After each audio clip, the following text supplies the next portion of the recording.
So you have the doors, and inside the doors knowledge, and you have a roof, and underneath the roof is a child. What do you think that means? Grade school. It means school, or to teach, to learn. Okay? It means to learn. How long does it take you to learn that? Well, it depends how much you're excited about it. So, I was asked years ago to start a Chinese newsletter. How would you write family? Huh? How would you write family? Jaren. House. Ja and then family. Oh, family. Chinese? That's Chinese. What kind? Mandarin or Cantonese? Well, no matter. See, that's one thing that has always held China together because it's a very large country. So even if you have 56 different dialects in China, actually you have more, but key 56 minorities, you have many dialects. And, many dialects. And for thousands of years, also when it was not one country, all over China, you would have the same written language. So you might not be able to speak, but you could always write. And then Korea had Chinese until they decided to be even more independent. So they got the Korean language, they made that up. But if they want to do classical painting, they use classical Chinese. Japan, they didn't have a written language. So they took the Chinese characters and then they put grammar in between. So, so for example, when I've been passing by Tokyo, I can understand the writing because it's the same, it's pronounced differently. I can give you an example. Tokyo is called Dongjing in Chinese, which means the eastern capital. Beijing is the northern capital. Nanjing is the southern capital. So they will pronounce it different, but it's the same characters. Can the southern people understand the northern people readily? Yeah, particularly now because the country is being more and more connected. I mean, everybody has to speak Mandarin, and it's being taught in schools. But then in Hong Kong and southern China, they speak Cantonese. But they all understand Mandarin, and then they all read the same language. I see. So that has been very important. But I find LaRouche years ago, when he made a proposal for a curriculum for what young people should learn, he based a lot on Wilhelm von Humboldt. And Humboldt had proposed that we should learn at least 6 different languages, because for each language that you learn, you conceptualize differently. Conceptualize differently. English and German, Danish, Chinese. The words have a different depth, a different breadth. It's not exactly the same. You think differently if you are in different languages. So, because the whole idea with the Humboldt school system was teach the young people how their own mind is functioning. No rote learning, no tests. So they had to learn 6 languages, they had to learn polyphonic music, play an instrument, universal history, synthetic geometry, and the whole thing was around languages, the language of vision, the language of hearing, to develop that to the utmost and connect that then with thoughts. And Humboldt says the more you develop that, the more you're able to conceptualize the phenomena of the universe and so forth. So LaRouche proposed, he built a lot of his curriculum on Humboldt, and he proposed that when in the future we have 6 different languages as a minimum for young people to learn, that one of them be non-Indo-European, because most of the languages we learn here are Indo-European. And so I think it should be Chinese. And most of these characters are done with a brush. Yeah, you can do it with a brush, or you can type it. So like I type now with user, but they actually also, because I think this is the only language in the world where you can make an art form out of writing. Because, okay, you can write beautiful calligraphy, but it's not the same. You form a nice O and a nice M and so on. But the Chinese, you can actually, make fun also. If you have a poem in Chinese, it's like a little bit like the music. Let's say it's a real macho man poem, and then you can make it really delicate, feminine. You have all kinds of different ways you can write Chinese concerning the style. So you can make a pun just the way you write the Chinese. And the Chinese regard writing as much as of an art form as painting. They actually put painting and writing and poetry and music together as a one. So you will see in Chinese paintings, you will see often a painting is a poem. And if you're Chinese, you will know that this is a poem. I was going again and again to see this painting that I was really fascinated with, but I couldn't understand what was so powerful with it. So I had a Chinese gentleman come with me, and he stood there in front of the painting and he started reciting a Chinese poem. And he said, well, that's the poem, it's this famous poem. And sometimes they will write it on the painting, so that you have the calligraphy and the painting together. They call it soundless poems. The paintings are soundless poems. Yeah, am I correct? Someone told me you read from the right to the left? Well, now it's really confusing, because it came from the old days where first it was from top to down, and then from right to left. And it came from that you would write on bamboo sticks, and then you would bind the bamboo sticks together, and then you would roll them. And you would actually roll them from the end, yeah. And that's why you got to, let me see. Yeah, that's right. That's why when you then unroll them, if you, okay, I write all these bamboo things, and I put them all together with strings, and I roll it up from the end, where I ended writing, right? And then when you unroll it, you read from the top to the bottom, and you read this way, this is opposite. And then they changed it, so many Chinese books are still like that. Then you also have Chinese books that are from right to left. And then you have Chinese books that are from left to right. So I had a problem in the beginning, and I was trying to figure all this out. How do you ascertain? Huh? How do you ascertain? You can only when you know a little bit of Chinese, because, well, you always know if the signs are like that in Chinatown, then it goes from top to bottom. But if they go like that, you have to know some Chinese. Because otherwise, you really don't know. And after I had worked on it for a little while, I was so excited one day. I was in Taipei, and I understood I could read the bus signs. And if you can't read the bus signs, you can't take the bus, right? And I figured it out, because is it from left to right, is it from top to bottom? I mean, where does it go? So I figured it out, and I was so excited, because that went from top to bottom and from right to left. And if you can imagine, here I'm standing on a busy street, and I had just made this discovery how the buses was functioning, because I like to take public transportation, and then you talk with people. And I'm standing there, I was like in my 50s, I'm standing there reading the sign aloud, and then just being excited, and then I realized Chinese people were standing around me looking at me, because this weird white person standing there reading aloud. It was just, that's the only way you can really figure it out, yeah. But most of them now in the modern cities, it's... When did you first accrue an interest? Well, I was asked to start a Chinese newsletter. Huh? I was asked to start a Chinese newsletter. This newsletter here, in 1991, I had no interest in China. So I was asked to start a newsletter, and I didn't know a word of Chinese, and I didn't know any Chinese history, and I had never been really interested in Asia, which sounds limited, but I hadn't.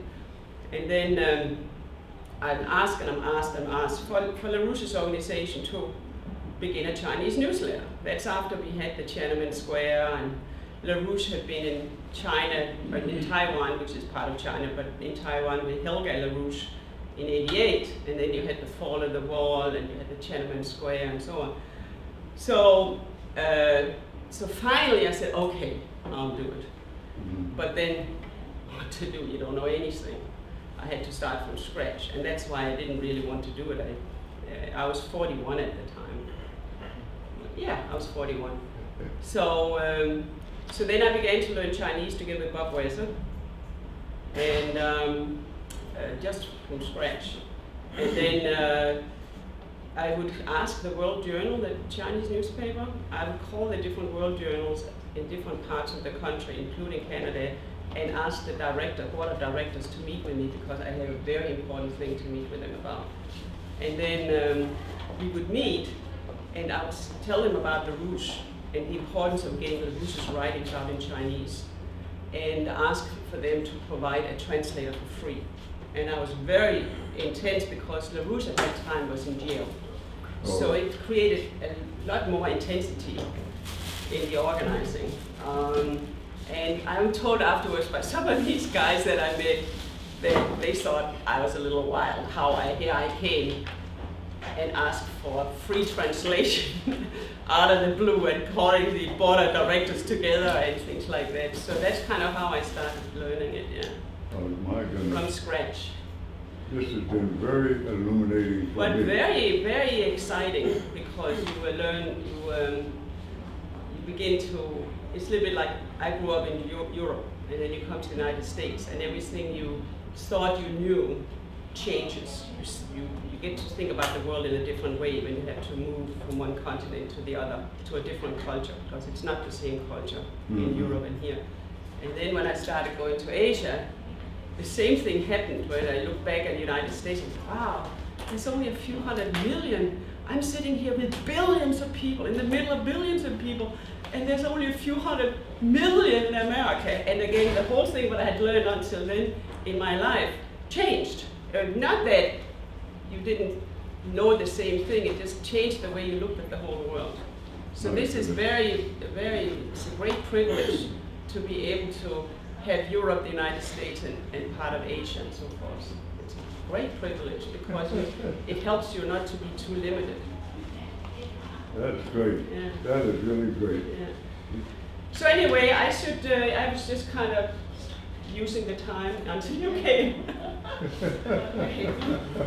right, Thank you so much. I'm happy that she's not late. That's good. Oh, that's good. I'm sure I have. So Egypt is taking after us, Diane? Yeah, so what do I do here? Oh, okay. I'm sorry. That's fine. So maybe you need to turn this back on. I can't see what it is.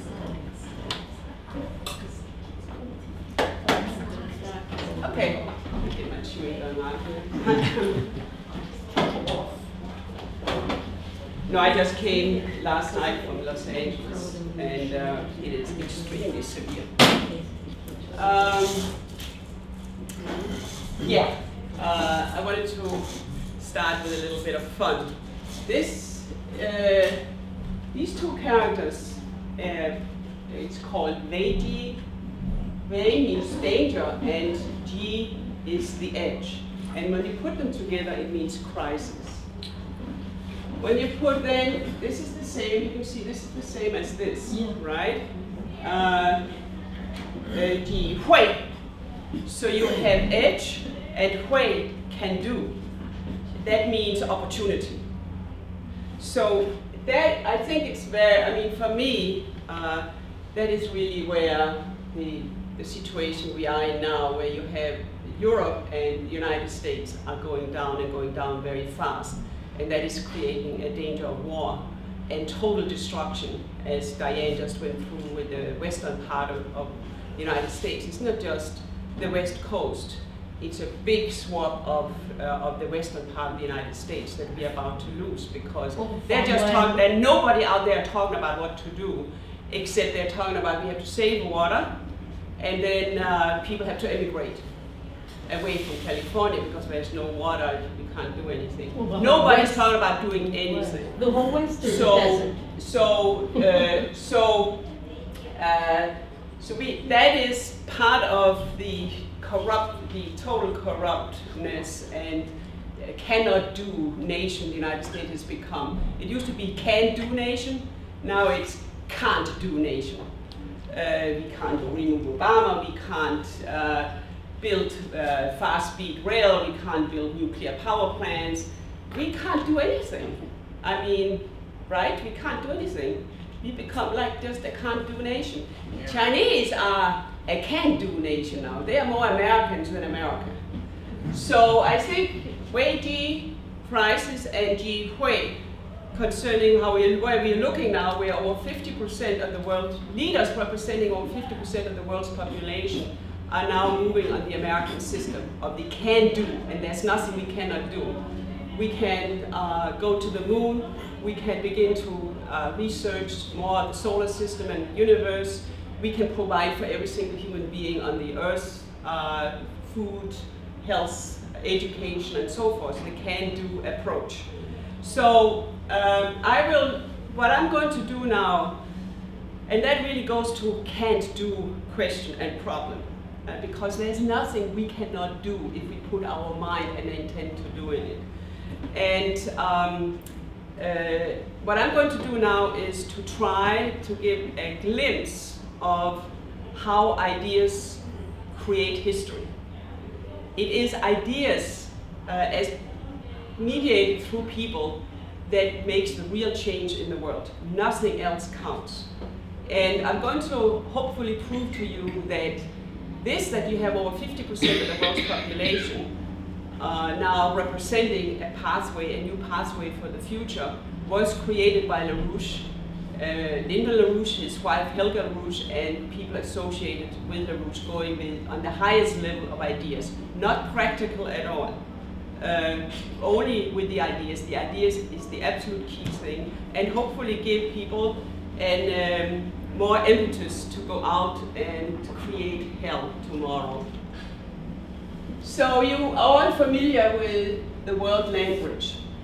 And one of the things I think is so important about this map is it really gets you to look at the whole globe as our garden. That we have different languages, we have different cultures, different historical backgrounds, but we can collaborate with each other from this tip of South America to the tip of South Africa in making this globe as profitable for humankind as possible. We can collaborate with each other for the benefit of all. And that is the basis for peace. This is also anti-oligarchical to the core. It's anti-imperial.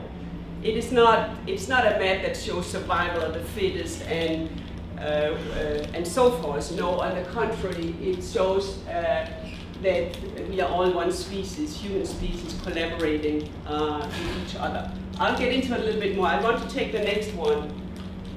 You might all know this too, but these lines over the World Land Bridge is not just transport.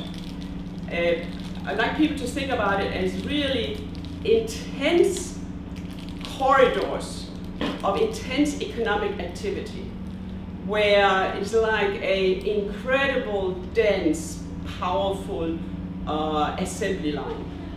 Where if you, for example, if you have in the map, if you have in the mind the map of the land bridge, then it's not very profitable if you have a city and then you have 300 miles or 500 miles, you have another city.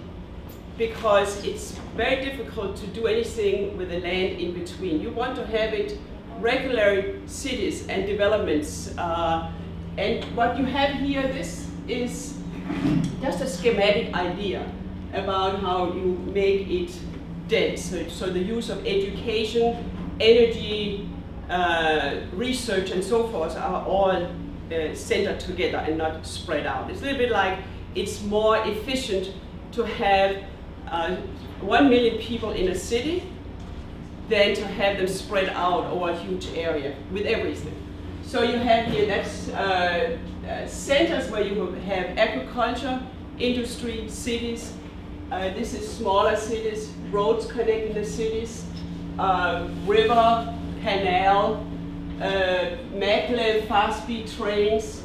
And these are thought about as, I'm standing here, These are thought about as about 100 miles broad. So when you see these lines on the World Land Bridge, think about this as being 100 miles bands where you can mine the resources, you can process the resources.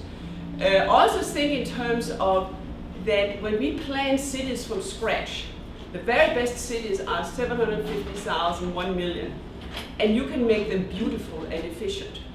You can think in terms of the center of the cities being parks, flowers, libraries, science centers, opera houses, everything that we don't have to have overground, above ground, we can have underground. You can design cities so that you can get to anywhere in the city with public transportation in a matter of 20 minutes. So you can make it the best possible for human beings to grow up in. Can you imagine sending out competitions for young people to design and come with ideas for the most beautiful harmonic cities we can build, get them to study some of the most beautiful cities that were built in the past, and then apply now modern technology and make it the most efficient and beautiful. So that is the idea with the, and I'm going to show you this later on, so have that in your mind. So let me go back to this one. LaRouche often used to say when I was younger, and he still means that, but he has not taken it up recently, that for thousands of years, I mean, we have had so many empires in the history of mankind. So for thousands of years, you've had a fight for who is man, what is man. Is man just a slave, a subject, that if you are stronger, you can make your neighbor your slave and use cheap labor and so forth? Or is man something else? We've had the Renaissance periods we've had in the world has been very short periods. Actually, Schiller has a very beautiful thing. He says on his writing on the Sublime, he says that if you think about man as a creative, thinking human being, then you can, and how to strive to make man the center, and this of his capability of thinking the center, then and only then can you look upon history as a sublime object. And so this fight from when we were hunting and gathering and gaining more and more knowledge, more and more insights, more and more new discoveries and so forth, we are now in a situation in history where we actually have the possibility for creating a new era. A complete different mankind and world where empire is over forever. And this is an anti-imperial, anti-oligarchical map to the core. Or as LaRouche probably will say today, a Promethean map. So I will now give you a couple of arcs of history. This is a young picture of Leibniz. Often we see Leibniz with big wigs and things like that. A very close friend of LaRouche. And he lived from 1646 to 1516, I believe. And he is, to my knowledge, the first. He was the one who gave us the idea for the Declaration of Independence on happiness. We hold these truths to be self-evident, that all men are created equal and are endowed by their Creator with certain inalienable rights, that is innate, among them life, liberty, and the pursuit of happiness. And happiness, if you read Leibniz, is not just to be happy and comfortable and things like that. No, it is wisdom, to pursue the idea of creativity, what is the most special about human beings. So this gentleman too, Leipzig, so let me just not go too far with that. He, to my knowledge, is the first person who really thought about all of Eurasia, from China to Europe, on developing the land in between. He writes in 1697, he says that he would really like to have the great culture of Europe and the ancient culture of China stretch out their arms and developing the land in between. And he was very engaged in China the last 30 years of his life. He was riding back and forth with missionaries, and he was also in a big debate against Newton in the so-called Clark correspondence, because people were criticizing, like you have today, all this anti-China stuff. At that time too, I mean, there's always been an idea of conjugate the countries of Europe, get them occupied, control Africa, control Asia, imperial stuff. So people were attacking China. So one of the things that I recommend people read is Leibniz wrote on the natural theology of the Chinese. He wrote that in 1715 on the natural theology of the Chinese. It's part of the Clark correspondence when he attacks Newton. Because he says, on the natural theology of the Chinese, he says, he goes through a number of things, how the Chinese think, and then he says, well, I think like that. I'm Christian, they're not Christian, so it's okay. I mean, their thinking is okay. They might not be Christians, but it's okay thinking. So it's kind of, it's a fun thing to do, so I would recommend that. Next, you all know this gentleman, one of the greatest Americans ever, John Quincy Adams, as an elder statesman. And I want to, now comes this arc, which is all the way today regarding the nature of man and the nature of nation states, and the very idea about the United States. Think about the following. In 1812, where again you had Napoleon was sent after Russia, you had Britain was now again launching war against the United States. So in 1812, we had no continental railroad, right? It was much later. So in 1812, John Quincy Adams, together with John Jay, one of the guys who wrote the Federalist Papers, together with Boudinot IV, who was ended up being a New Jersey congressman. Actually, it was a Boudinot family where when Alexander Hamilton came to the United States, he lived there and was more groomed there in that family. Boudinot was very close to Washington. So these people and others, but those three were three key figures. They formed something called the ABCFM, the American Board of Commissioners for Foreign Missions. I'll say it again, the American Board of Commissioners for Foreign Missions. What is the idea? The idea is to go out mainly to Asia and spread the ideas, the founding principles of the United States. The key idea in our states missionaries was not to convert people to Christianity, although they did that quite a bit. But that was not number one. The number one was to spread the ideas to do good, the Cotton Mather idea to do good. And think about how they had to not only cross the United States, just put yourself in there. Here they had this bold idea, John Quincy Adams, John Jay, and so forth, to form this society that should cross the United States, and then they should cross the Pacific to go to Asia to spread the ideas of the United States. And the reason was to stop the British Empire for gaining access to Asia, because they were already very active. So counter the ideas of empire in Asia through getting these missionaries to go. So this is a very big story. This is a whole presentation in itself, what these missionaries did. So I'm just going to give a very brief slice of it. The hub to go to Asia was Hawaii, and you see here in 1820. Can you read this?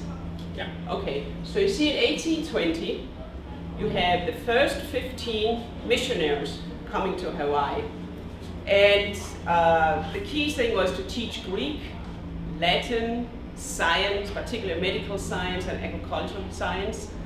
And if people didn't have a language a written language, to make a written language, Hawaii didn't have a written language in 1820, so they created a written language.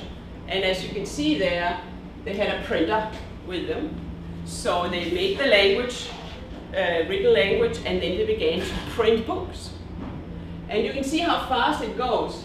In 6 years, you already have 400 assistant teachers teaching 25,000 students. 6 years. In 11 years, you have 1,100 schools and 40% of the population gets educated. I have a little side story to it because when Lincoln later on, when there was the election, the first election of Abraham Lincoln, they had a mock election in Hawaii. Hawaii couldn't vote in the presidential elections at the time, but they had a mock election in Hawaii, and the place of all places, the place where Lincoln got the most votes was in Hawaii. So that's just a side step. So in 1842, which is the year where you had the Treaty of Nanjing, this is the infamous treaty after the British, in the name of free trade. It's the exact same banking houses that were running the slave trade. They were enforcing opium on China. And when China said, we don't want opium, they launched the Opium Wars and destroyed China. And then you had the infamous Treaty of Nanjing, where the British took 5 cities, including Hong Kong, which they held until 1997. You had in Shanghai, the parks would say with signs, Chinamen and dogs not allowed. That was in their own country. And you had the whole northern part of China being gobbled up. At the same time, you had France taking Cambodia and Vietnam and Laos. Total colonialism setting in. So in 1842, after the Nanjing Treaty, the Royal Navy attacked Hawaii. It was reported they burned the flags and so forth, but it's very doubtful if this organization had not started sending missionaries abroad, that Hawaii would be part of the United States today. So I'll go quickly on. This guy's name is David Abeel. He's one of many missionaries going to China. He arrives in China in 1829. And he gets there, he gets to the southern part of China, he starts learning Chinese and so forth. And then he meets this guy, Xu Jiyu. Xu Jiyu is a very powerful Chinese guy. He is the governor of a very large southern province called Fujian province. It's still called Fujian province today, southern part. You have Fujian province here, Taiwan here, Beijing up here. And he has studied all the classics, Confucius, Mencius, and so forth. He also he's also very upset because this is when he meets David Abeel. So David Abeel comes in 1829. Xu Jiyu meets Abeel in the beginning of the 40s. And that's after China has been completely humiliated by the British, by the Opium Wars. So Abeel writes about this guy Xu. He says, this is the best student I ever had. Abeel has all the maps from the whole world. So he goes through the maps with Xu. He describes the cultures, the rest of the world, and so on, with great emphasis on the United States. And David Abeel writes about Xu. He's so good. He's never going to convert to Christianity, but he's a real good student. So and he never converts to Christianity. But in 1850, he publishes a book, A Brief Analysis of the World, where he describes the rest of the world in this book, the cultures and how the world looks like and so forth, which is really important because China had been very isolated. It didn't know about the rest of the world, and you had this humiliating defeat with the Opium Wars. So this book, it becomes the basis for Chinese scholars to read, and it becomes the basis for organizing key leaders in China regarding what they should seek. Part of this book, the most important part of this book, is about the United States of America, where Xu writes that George Washington is the greatest of them all. And then he continued to express how very famous Chinese heroes, war heroes and rulers and so forth. So he mentioned them by name and said, but nobody is as great as George Washington. And he describes in the United States, they don't have kings and dukes and so forth. No, they are, the people vote and then they are governed like that. So actually, if you go to Washington, D.C., you should go to the Washington Monument, because a few years later, with General Perry, he helped the missionaries bring back a slab of stone in Chinese, where this inscription in Chinese that George Washington is the greatest of it all was put into the Washington Monument, which was built at the time. So this was, but there's many more things. There's people coming after him. There's young Chinese people going to the United States during the Civil War, organizing, getting key machine tool equipment back to China and things like that. But I'm not going to go through that. So here's Sun Yat-sen. Sun Yat-sen comes to Hawaii in 1879. He's 13 years old. So think about what had started happening in 1820 when the missionaries came over. And he gets immediately totally excited about what he learns about the United States and through these missionaries in Hawaii. And his brother, who doesn't like that, sends him back to China, but it's too late. Sun Yat-sen gets baptized in Hong Kong by one of the American missionaries. He gets educated to become a medical doctor in one of the hospitals that are built by the American missionaries. And he is totally enthralled with Abraham Lincoln, with the United States. So Sun Yat-sen had sent spies into China to see what was going on throughout China, what was going on, and people were really suffering. And so he sends a letter to the emperor and says, look, we have to have another policy because the people of China is suffering. And when he doesn't get an answer back, he decides, when he's a young man, 18 years old, to overthrow the emperor of China. He has the intent to do it, and that is governing everything he's doing. So it takes him 8 years to recruit 4 other key guys, the Gang of 4 they're called. And in the very first battle, 2 of these guys are killed. He travels around the world. I mean, this is all, I could talk about this for 2 hours. I'll just be very brief. But he travels around the world, and think about traveling around the world at that time, 1901, 1905, 1906, and so forth. It's a big deal. So he travels around the world 6 times to set up support groups in Europe, all over the place, and raise money.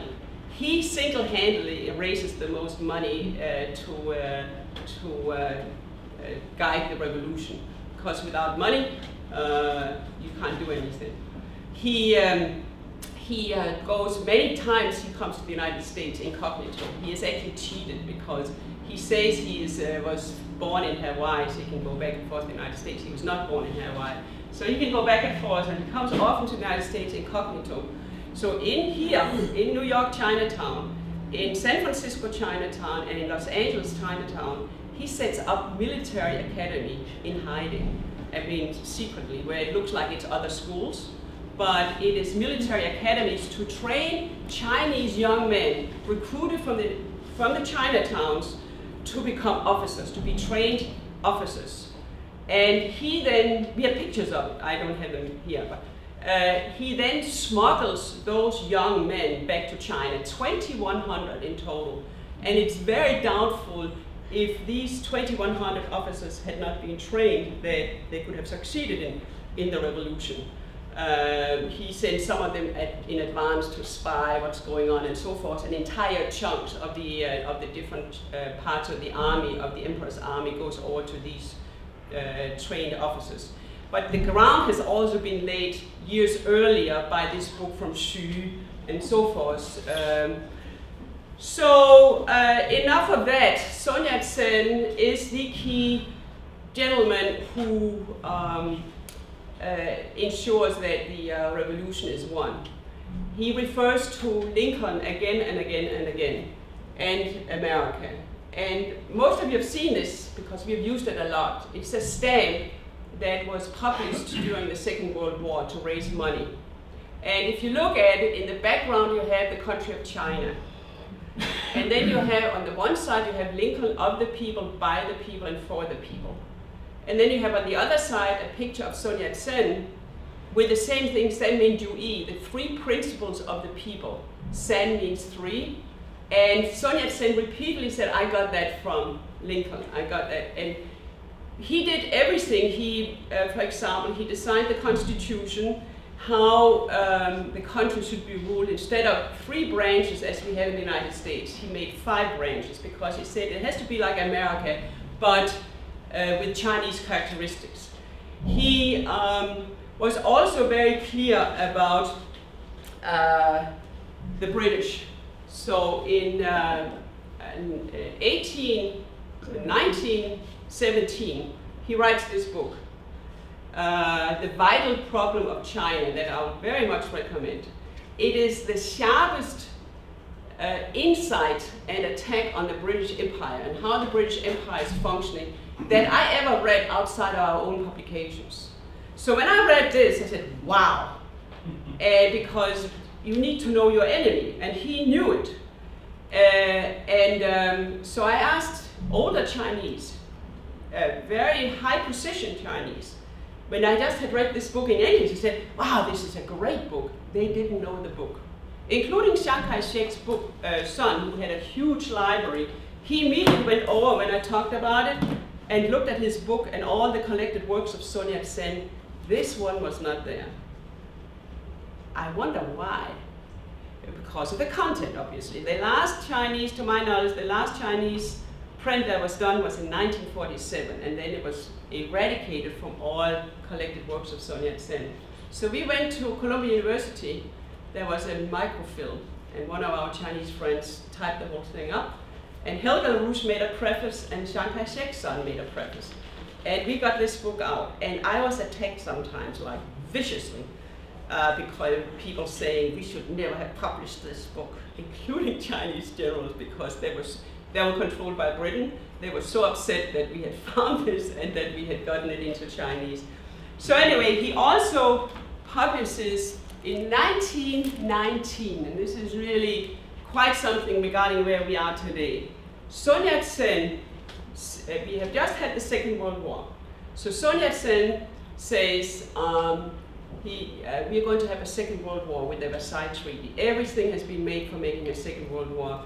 So he writes a program called On the International Development of China. I have a map of it here. This is one of our Chinese newsletter. You can't really see it, that's just China. But what is important is, he says in the preface, I write this program now on the international development of China. You can go in and get it on the internet, it's right there. In the preface it says, I sent this program out now to the world as a counter to the Versailles Treaty, because the Versailles Treaty created the foundation for a Second World War. And my program is a basis for peace. If we don't get my program, we will have a Second World War. And his idea is not only, he called it the international development of China. So not only developing China in depth, crisscrossing China with railroads, building of new ports, 5 new ports, building the 3 Gorges Dam, but also that we now have gotten built in China. Many of the projects that he proposed has now been built. But he also proposed corridors crisscrossing Eurasia and Africa. And it's all there in quite some detail. That is where we got our Eurasian land bridge from. We took Sun Yat-sen's program and we updated it. But that was the foundation for what we did. So, Leni LaRouche in the 70s, now I make a jump, but it's completely hanging together as concerning the ideas with what but you have to have the ideas of America in the beginning and how this was first by Leibniz, the missionaries, and then now today. I forgot one thing, which I also think is fascinating, is during the Civil War, remember we built the Transcontinental Railroad during the Civil War, which is wild, right? It's not very practical. We have a war and you build a railroad. What we also did between 1860 and 1870, we sent 200 scholars to Japan. I mean, science, farmers, doctors, printers, and so forth. 200 between 1860 and 1870. That was a huge deal. And became the largest, the network that was created by these American scholars became the key support work for Sun Yat-sen in Japan concerning ideas and what to do and money and everything else. So now a jump forward. When I made this organization, it was in 1975 in Denmark. And the very first thing I went out in the street with the unemployment centers and the street in Copenhagen was LaRouche's program for an international development bank. I come from a rich country. Denmark is rich, and there's nobody that goes hungry to bed in Denmark. And I had always been very upset from when I was a little kid that there was people that were hungry, that couldn't eat every day. So I used to send money to Africa. You know, you send so and so much money and then you feed a child. And so I thought that you would always have poverty that couldn't be changed, and then you have to help out the best you could. And then I realized when I met LaRouche, read his writings, that no, that's not true. It's all political. There is absolutely no reason why a single child goes hungry to bed, or an adult for that matter. There's absolutely no reason but imperial oligarchical reasons. There's no reasons for it, except political. And then of course you had to take the step. If that is absolutely not necessary, then you have to take the next step, if you can understand it with your own mind. And that's why I started up the Danish organization. And the wonderful first thing was an international development bank. LaRouche had proposed we create a bank that will issue long-term cheap credit, like 30 to 50 years credit, with 2 to 3% interest rate. And we will extend that for large infrastructure programs. For a young person, that was wonderful. And we gave that out in English, of course, German, French, Italian, Swedish, Danish, Spanish. We organized for that all over the world. And a year later, the leader of India, Indira Gandhi, she went to Sri Lanka and with a non-aligned movement, and she gave a speech where she called for the creation of a new just world economic order. And we were so excited. We had a party in Copenhagen. We thought we had won. Now that is it. India going together with a non-aligned movement for a new just world economic order. It was totally the ideas of Leni Rubinstein. Indira Gandhi worked very closely with Indira Gandhi, and she got killed. He worked with Rajiv Gandhi, her son, and he was killed. And it took a little longer time. We are there now. I mean, the world is now creating a new just world economic order. But that was in 1975, 1976, and then in the 80s, I'm probably going to forget something. LaRouche issued, again with the same pathway of ideas, he issued in the 80s, he issued the big program for 50-year development of the Pacific Basin, very detailed. He issued Operation Juarez, where Mexico had asked to help LaRouche to help. Lopez Portillo asked LaRouche, the president of Mexico, can you please help me? And LaRouche issued this, which I also thought was so exciting, because LaRouche said, you should use your debt as a weapon. It has always been these bridge loans and exorbitant interest rate, and then Latin America has paid their debt many times, the principal many times, and it's like the debt is just higher than ever. So LaRouche said, you should use that as a weapon. You all go together and say, we are not going to pay this debt. We are going to pay what is reasonable, but we are not going to pay the speculation. But they were split against each other, and it, as you know, history showed it didn't function. It didn't come together. But the ideas were planted. So That was also the year of the Strategic Defense Initiative. Instead of having this danger of war, mutual assured destruction, let's collaborate around defense system on the highest science basis, which is also great for using immediately in economic development. So,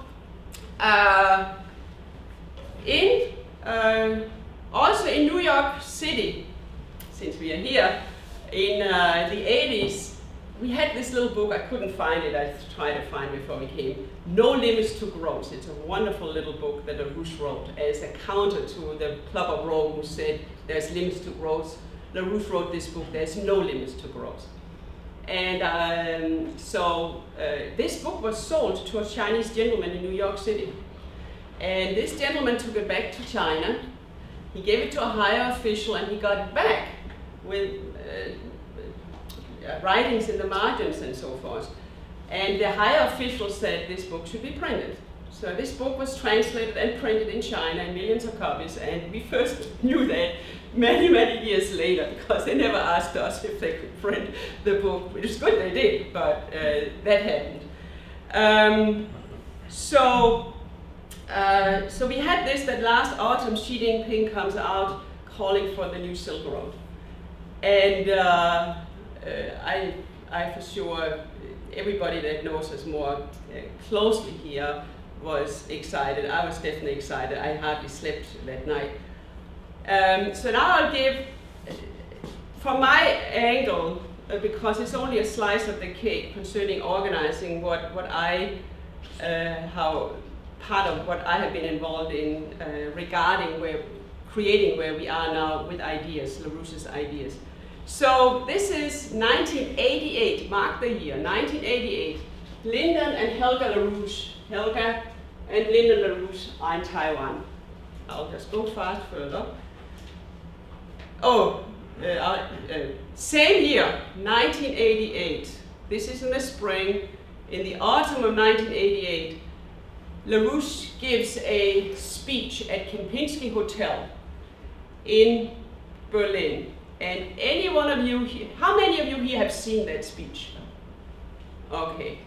For you who have not seen it, I will definitely recommend you go in and search it on the LPAC site. 88, Kempinski Hotel, press conference by LaRouche. It will knock your socks off.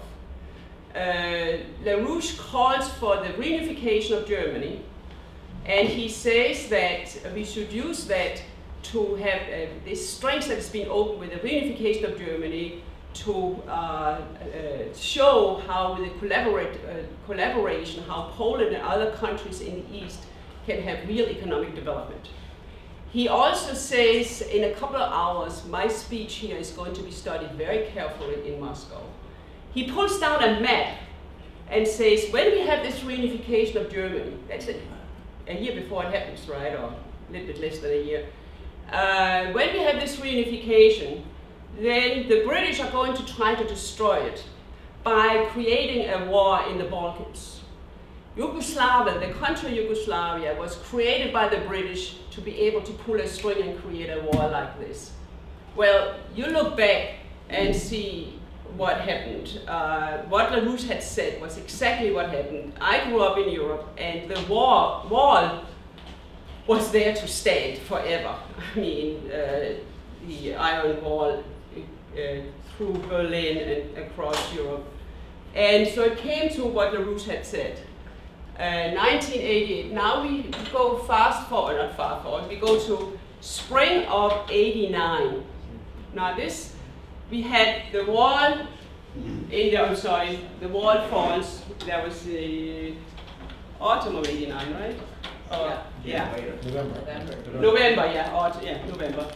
And then you had the following spring, you had Tiananmen Square. That's Tiananmen Square in Tiananmen Square was first, and then Tiananmen Square was June of 89, and this was November of 89. Oh, that's right, because the thing is, we were at a conference, and we were so scared that there was going to be bloodbath in Berlin, and there did not come a bloodbath. I have a whole thing on Tiananmen Square, because when they started, it was good. And the students were elected, and all the demands they put to the government agreed to.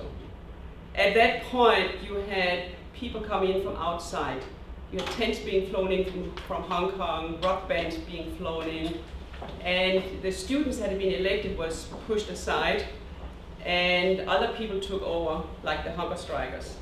The hunger strikers all got visas, personally made by Winston Lord at the American Embassy in Beijing.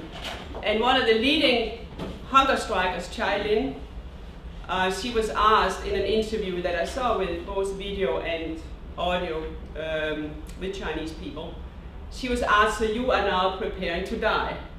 She said, we're doing this because we want to create a confrontation with the government. We want to hold up a bloody shirt so we can have a revolution in China. And she then asked, well, are you preparing to die? And she said, oh no, I have an escape route. And she had her American visa. 200, at least 200, up to 400 visas was issued in that period when you had the demonstrations by Winston Lord for students, the student leaders to get out before you had any confrontation. And where she ended up, of course, in Princeton with a full scholarship and so forth. You never heard from her again. The idea was to stop the opening up and the progress that China had embarked upon with the Tiananmen Square confrontation. So this was all, and also in addition was people were shipped in from outside, so they didn't listen to the local leaders. I have that from a guy who was in jail for 5 years. He was one of the leaders of the Tiananmen Square, and he said he would take it over. He loves China, and he said this is what happened. An Orange Revolution, something that was good, taken over by other elements to use it for their own means, which is something that has happened a lot in history. So now when we have Berlin, LaRouche is in jail, and I think this is a real dividing point. You had the wall has come down, you have a total new world happening, and LaRouche has been put in jail, and the idea for him is for him to continue to be in jail. So we, as organizers, we do things that we would, at least I can tell for myself, I would never ever have done in my life if it hadn't been for LaRouche being in jail. We were talking about, couldn't we, some of us go to jail for him, but you can't do that. This idea that this man was going to stay in jail the rest of his life when the world needed him was just not acceptable. So what Helga and a number of people in Europe did, they went into Eastern Europe and to Russia, big style. We had conference after conference in Russia, in Poland, in Hungary, with the ideas of Leni Rubinstein. We organized all over the world for people, leading people with names, parliamentarians, lawyers and so forth, to give signatures to sign an exoneration for LaRouche that was going to be printed in international newspapers. And they signed also that they knew that their names was going to be exposed internationally. So in order to get people with positions to do that, you had to explain to them in depth what LaRouche represented and why he was in jail. So in a certain ironic way, the organizing was pushed ahead in a very forceful way, because LaRouche, in a way I don't think would have done otherwise, because LaRouche was in jail. That is the year also, in 2 years later, we start the Chinese newsletter to publish that. And I will now go fast forward. This is the first time I'm in China, that is in Hong Kong. The Sun Yat-sen in the 21st century, and of course what is being discussed there from us is the necessity of a racial land bridge based upon Sun Yat-sen's ideas and how great Sun Yat-sen was. That conference had big reverberations later on that I had no idea what was going to happen through people that we met there. This is the first time, this is July 17, 1992. You can see Eurasian language, but there's a whole bunch of things that is not there yet. I'll tell a little story. One of our good friends came to see LaRouche, and I worked with him for a while, a Chinese gentleman. And so we went down to see LaRouche, and this Chinese gentleman had studied our proposal very in depth. And he had some other proposals, some additions and so on. So if you can imagine, you are in LaRouche's living room, and this Chinese gentleman, he spreads his maps out all over the floor. And then he squats down to look at and explain to LaRouche these maps and his proposals for changes. And LaRouche, old as he is, he was down there too, and then in between he had to get up and down again because he was so excited. This went on for at least a couple of hours, an hour and a half, a couple of hours. And indeed some changes, I remember clearly, for example, here, some changes was made because LaRouche said, oh no, this is good, yeah, we should have this change, we should have this change. So there was like a very lively process, lots of meetings, lots of intense discussions, lots of conferences. This idea that came out with the BRICS and what China is doing now didn't come out of the blue. This was intent with Eastern Europe, Russia, China, India, for many years of organizing in many languages. Like when, no, I'll go on. So let me show from what angle I have. So I was trying to get people in Taiwan to sign for LaRouche's exoneration. And so I used American methods. I would go in and befriend the secretaries in the parliament. And then I would try to figure out who was good congressmen and who was, and then I'll just go to their offices and sit down and wait. And then when they would come in, I would jump on them and begin to tell them about LaRouche. And then I would go to the top people in Taiwan to see if they could help me from the other side too. And this gentleman there, the ones I'm going to show you now, they all passed away. This gentleman, his name is Zhao Yaodong. He was a former minister of economy, and he built the biggest steel plant in Asia, in Taiwan at the time. So the first time I meet with him, and I'm trying to get him to make the signature for LaRouche's exoneration, explaining the key thing on LaRouche's ideas and so on. So the first time he says, wow, this LaRouche, he's quite a guy. And then the second time he says to me, do you know what I think about LaRouche? I said, no, what do you think? I think this guy is a genius. Okay. The third time, when he gave me a signature, he said, so again, well, do you know what I think about LaRouche? I said, no, what do you think? I think this man is a gift from God. So, and he pulled strings. He was key in, I mean, these people that I'm showing you now, they were key in, Taiwan has been used traditionally, also imperially. So you have mainland China here and Taiwan here. And for years, there's tried to create confrontation between Taiwan and mainland China across the strait. So not only did these people endorse LaRouche and get to know LaRouche's ideas, but the people I'm showing you now have also been key in easing the way for a peaceful reunification between the two sides. This is Chiang Kai-shek's son, Yang Uyghur, who wrote the preface to this book. He was so excited about it. He had a banquet where he knew people were really upset about it. So he asked me, I met him in the afternoon. He said, can you get to me within a few hours? 100 of these? I said, sure. What are you going to use them for? I'm going to have this little red book on every single plate at the banquet. So when they come, this is on all the plates. So he did that. So also crucial for reunification, for LaRouche's exoneration. This is a former economy minister, Li Guoding, also signing for LaRouche, and so forth. And Liang Su-rung, when I met with him in those years, he was totally for the reunification of China, the peaceful reunification. And he was so sad because he thought he was so old that he was never going to put foot in China again, in mainland China again. So I was very happy when they sped up the progress. And he ended up dying in Shanghai and living in China in the last years of his life. But very crucial in promoting the exoneration for LaRouche, LaRouche's ideas, setting up meetings, and so forth. And what happened in the Taiwan parliament, this guy is a real wild man. He said, actually when I went into his office first time, he had this big drawing of Confucius on a throne. And I said, well, this guy is going to be good. Because if you love Confucius, I mean, then, and he turned out to be good. So they proposed, those four, they were all four parliamentarians, and they proposed to have a press conference for LaRouche, based on what LaRouche's ideas was, and then he was a political prisoner. And so I didn't know if I said, great idea. And I come the next day, I've been standing in a 7-Eleven making photocopies of our ideas, or LaRouche's ideas, the economic development programs and things like that.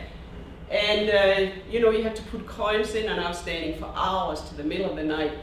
And then I come in, and they had already done it.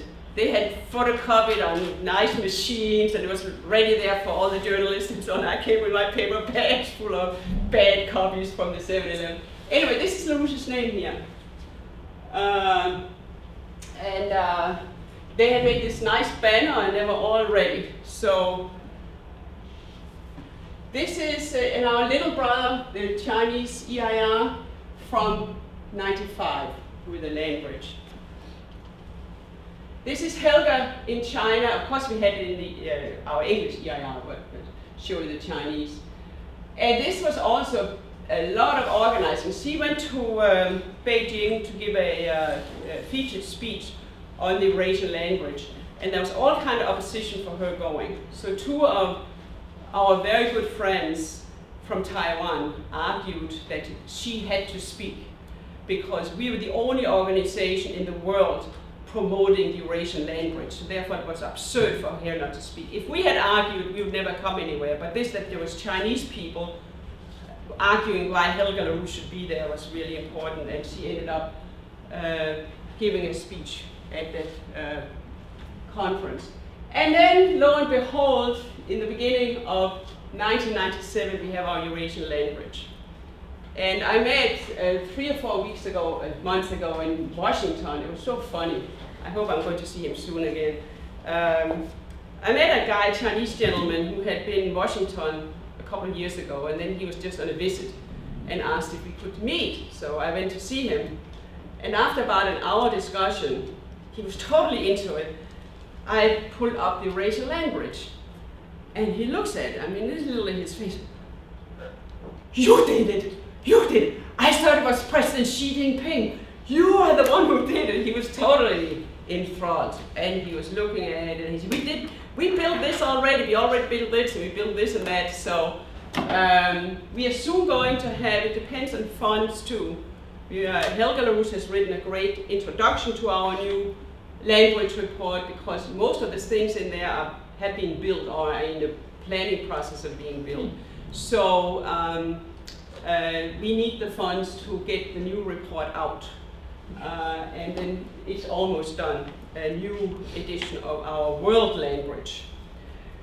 So I'll go on. This is Helga being interviewed at this is in, you cannot see that in this picture, but this is a port city called Lianyungang, which is the eastern corridor for the beginning of the Silk Road. This is in 1997 in New York. I don't know if any of you were there, but now Helga has become the Silk Road lady. And that was to stick with her.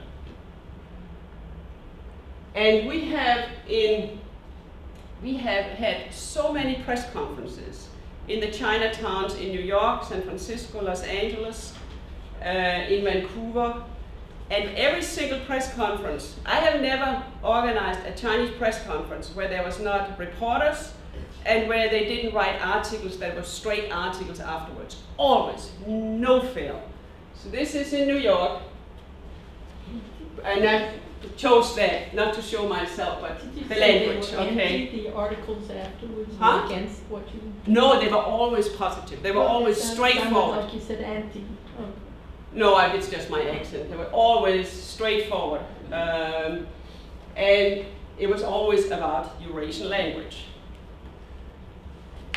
This, you can recognize the... We had a week-long secret meeting in Flushing Nobody in New Jersey local knew that that was going on.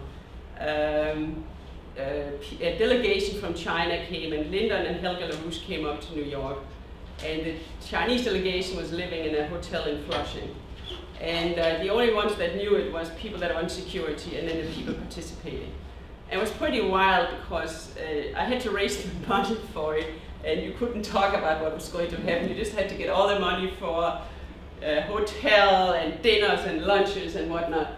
And I'm showing this because, again, what did we discuss for a week?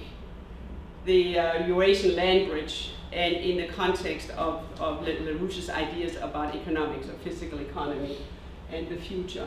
So this is one of the lunches in that week.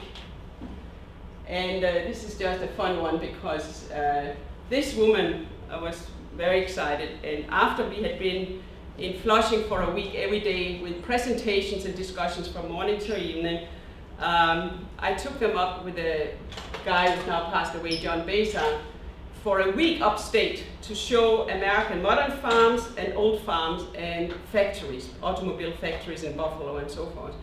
So we are on the way up in a van upstate New York, and the very first rest stop, you get burgers, you put gas on your car and so forth. This woman goes up, she's gotten a burger, she's about to pay. There's this black lady behind the counter, and this Chinese lady says, she was so excited, I have just spent a week with Lyndon LaRouche. And the lady behind the counter, oh, LaRouche, he is such a great man. That was like a double thing, so that was kind of so funny, out of the blue in the middle of upstate New York. You see, that's one thing I also want to say. As I go through this now, outside and with China and so forth, we have been active on the ground in the United States for decades. LaRouche is in the pores of the American population. You just need a shift, and you can have what do you call an avalanche very, very fast regarding LaRouche and his ideas. Okay, this is a conference in Zhuhai. I was asked to give a presentation. Zhuhai means the pearl at the ocean. And of course I gave a presentation on the land bridge, right? And I want you to look at this guy. Just a little example how this is functioning. Many examples of that. Just look at this guy, because there's a lot of water, so we're taking a ferry. And in 2002 and 2007, LaRouche is the featured speaker with delegations coming from mainland China and Taiwan and Chinese in the United States in Los Angeles. And this is also the first time that Xinhua, the Chinese news agency, will actually bring reporting from that. And LaRouche gets a very special reception. This is the Consul General of China in Los Angeles. So if you can imagine, we have gone through the whole conference, and then we go into a banquet, and nobody's allowed into the room because the Consul General is standing there waiting in the door until LaRouche arrives. And then he personally leads LaRouche down to the table to sit and have dinner.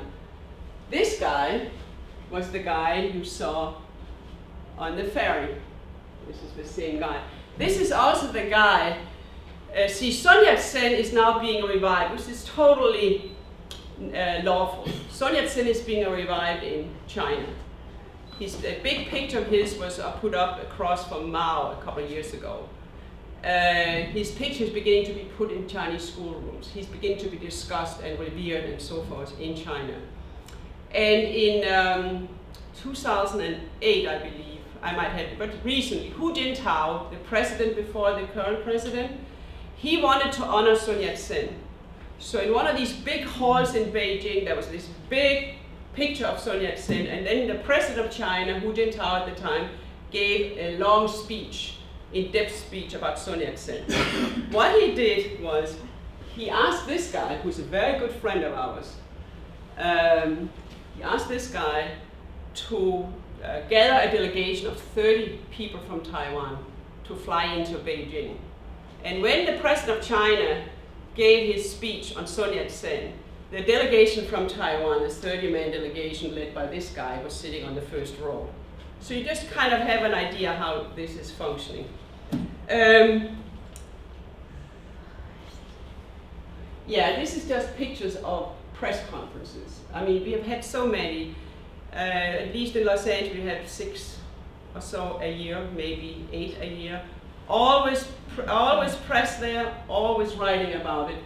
And it'll be from representing mainland China, Chinese press in the United States and so forth, and always writing straight articles of always coverage. San Francisco, this is from the conference that I showed you before, coverage, always coverage. I had so much coverage, I had so many files, I just threw them out now because I had so much coverage. New York, just right up there in a restaurant. Again, this is a presentation. See what I have in the hand there? The land bridge. This was in 2010 in the 3rd most prestigious university in China about the land bridge. Very special. This was the same year in Taipei where I gave a presentation on the land bridge. Very great attentiveness. This was 2012, and you can see the land bridge. I mean, it's not something I'm making up. And you should see people, they're so attentive. The meeting lasted for hours. Look at these faces.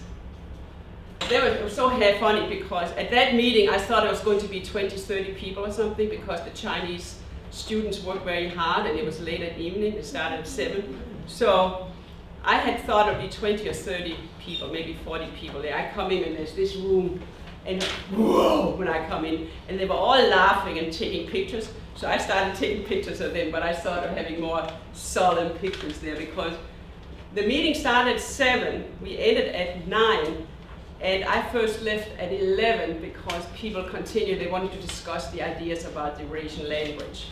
And then the next day, 2 of these young people asked their teacher if they could take me around in the town, because that's where Confucius was born and where he's buried. So I got a treat of a treat, because the teacher said they could take me, you know. So, LaRouche, if you go in and put LaRouche's name on the mainland Chinese search machine, you will find thousands and thousands and thousands of results. And Bob West and I had a fun thing because 2 or 3 years ago, it's like over 100,000, 110,000 or something, and now it's probably more. And it also depends if you put it in classical Chinese or simplified Chinese, because the name is not really totally the same. So some years ago, I was sitting out in Los Angeles, and I said, oh, let me search LaRouche's name on the Chinese website. And all these results came up, and I thought, well, I have to check this out. So I sat for 2 or 3 days, all day long, and reading these articles one after the other, and then I realized this is crazy. I mean, you know, it's real, it's there, so don't do it. And then I learned that Bob West had done the same thing. He would go in and then he would go, oh my God, and checking out, is this true? And you're spending all this time checking yourself out. But just to tell you, and also what you have is that the way it's functioning in China, it's a little bit like the prison system in the United States. Understand me right. Where when you are scholars, they, intellectuals, one thing with the Chinese, they really like to read and to study. So if you have a meeting with a Chinese person and you send them a package, it's a little bit more formal with the Chinese, you send them a package asking for a meeting, and then you get the meeting. When you get the meeting, they have read it. They have read all the literature so you better have read it too, so to speak. You cannot just kind of fly by or something. You have to really know what is in there. And so this is a huge advantage. What it also has is, so the top layer, they know LaRouche. If you're in the know, you know LaRouche. I was at a conference where they had asked me, they had invited me, they wanted somebody that were non-mainstream in the United States to come. And LaRouche is non-mainstream, therefore they wanted us to be represented. So they invited me to come to this conference around the NGOs in China, because the Chinese know now, like the NGOs has been used in Ukraine, Russia and so forth, that the NGOs are being used to create unrest and so forth in China, and they wanted a non-mainstream person to come. When I came to this place,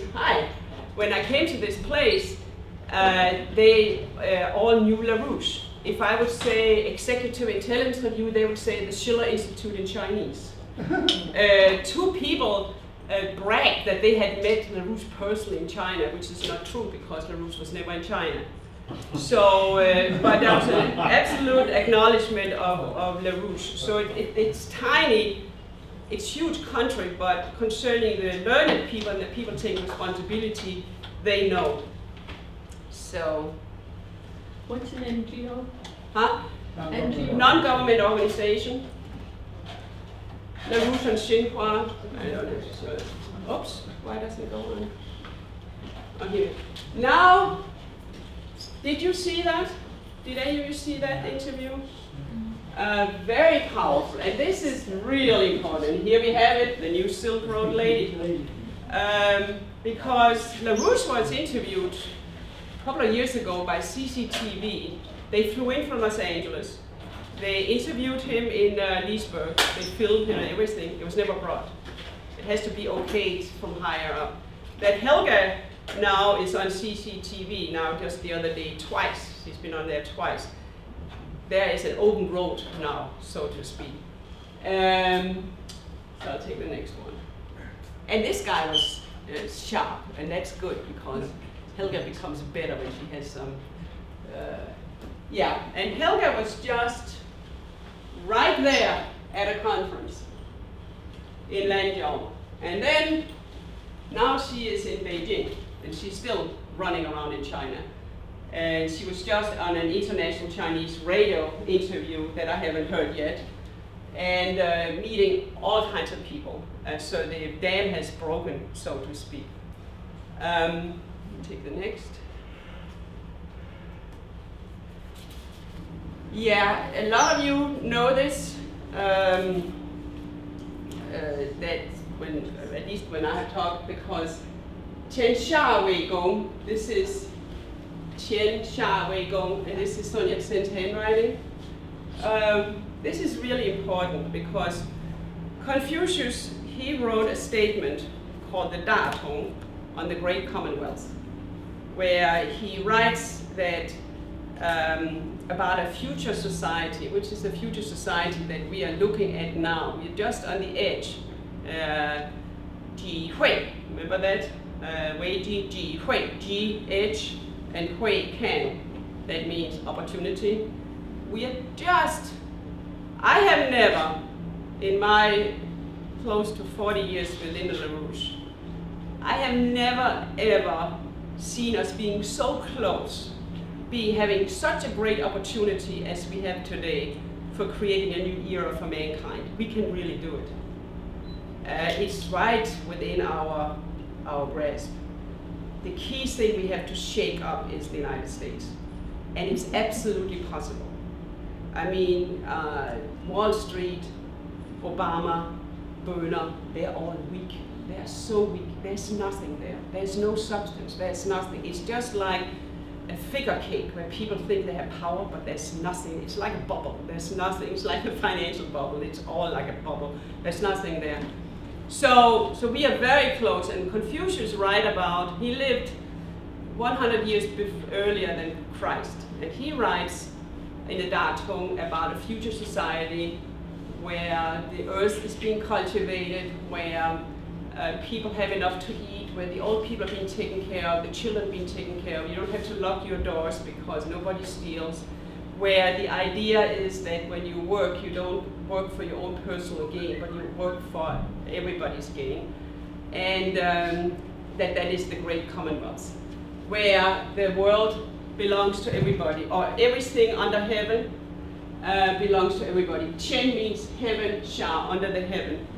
That is, you think about the world map, the map of the world land bridge, that this is the era that Confucius talked about in his own way at that time, concerning a world which is built around a common principle for mutual development. And that is the basis for peace. And that's the only sane thing. That's the absolute, this is the most, you can't get more American than that.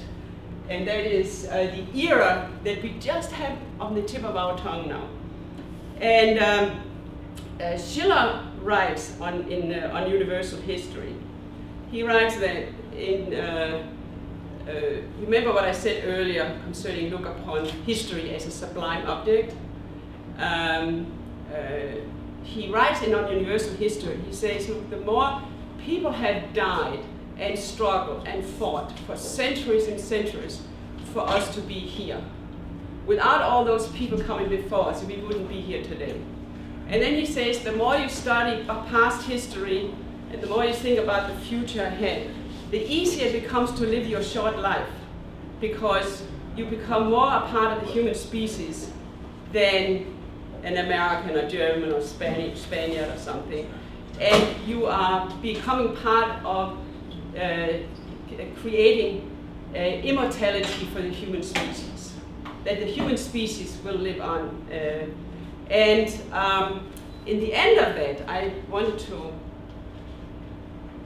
have that. So he says, in the end of that piece, he says, a noble desire must glow in us to also make a contribution out of our means to this rich bequest of truth, morality, and freedom which we received from the world past, and which we must surrender once more, richly enlarged, to the world to come. And in this eternal chain which winds itself through all human generations to make firm our ephemeral existence.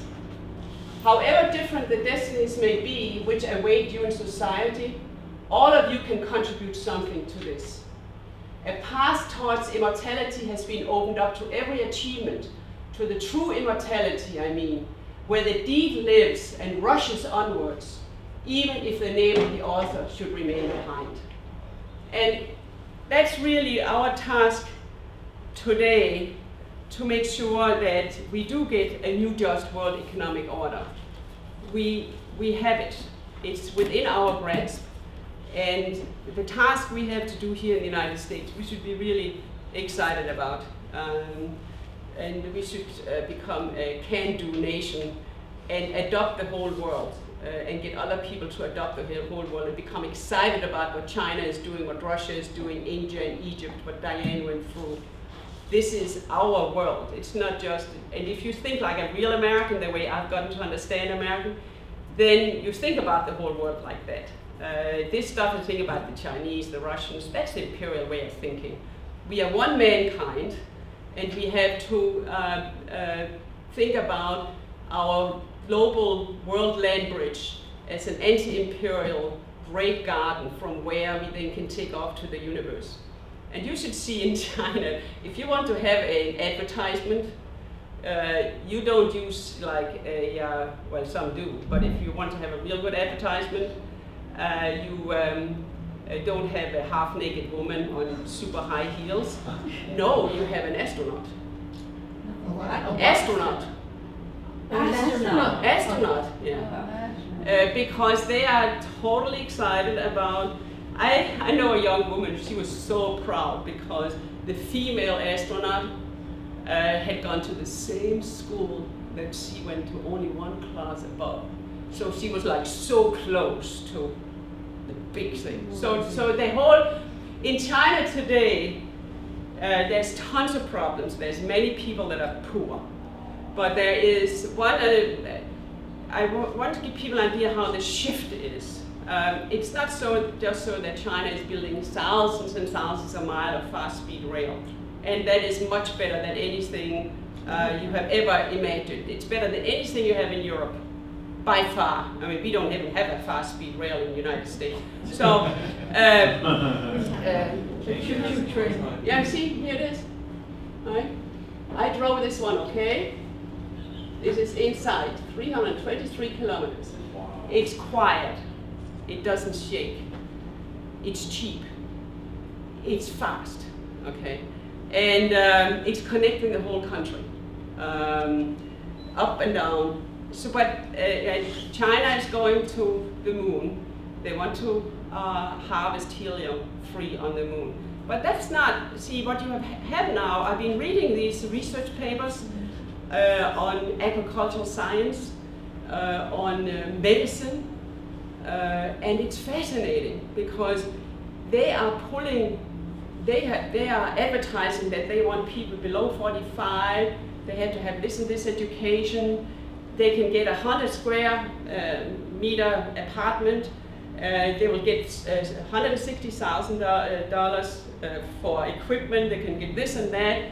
They are trying to, in all areas, they are now looking towards creating breakthrough. And that's exactly how it's functioning. When you're looking towards the universe, it's not just so that you are, okay, the moon. It's going through all areas of society, the way it used to be in the United States, that you're going for breakthroughs in science in all areas, in all aspects of human life. So that's how they think. So the paradigm has been really a shift in everything. It has become a can-do nation. It has become American with Chinese characteristics. So I think we should become American again, the can-do nation, and adopting the rest of the world. Definitely, I mean, we did this. LaRouche, with the power of ideas, he is a Promethean. LaRouche did this. Ideas has this kind of power. You put it, and we have the advantage that we can touch it. It's tangible. You had great people in the past. Think about John Quincy Adams, who was in Congress the 18 years of his end of his life, who had been ambassador to 5 nations, who had been Secretary of State, who had been president. And then he says the best time of his life was the last 18 years in the US Congress, where the slave power got more and more power. Andrew Jackson, everything was just going down the drain. And he's being really treated badly. There's a gag rule on him for years. And he says it's the happiest time of my life. And he talks about in his diary several times where we are going to have a sublime war in 20 years. There's no way we can avoid a civil war because of slavery. And what he did, he had such a trust in principles and ideas. He had started out, as I told you, in 1812, proposing to spread the American ideas abroad, that although there was no sight, there was nothing he could see that what he stood for would succeed. If it hadn't been for his fight in the US Congress, Lincoln and the Civil War would not have succeeded. He laid the ground for the opposition to slavery, the foundation for the industrialization of the North. It's totally, absolutely historical concerning how ideas create history. A very good example of that too. So therefore, we should go out with the ideas in the highest level of Leni Rubinstein. Be very impractical and work very hard, and that's our task. I'll stop here. Yeah. Yeah. There's time for questions. Leni. Yes.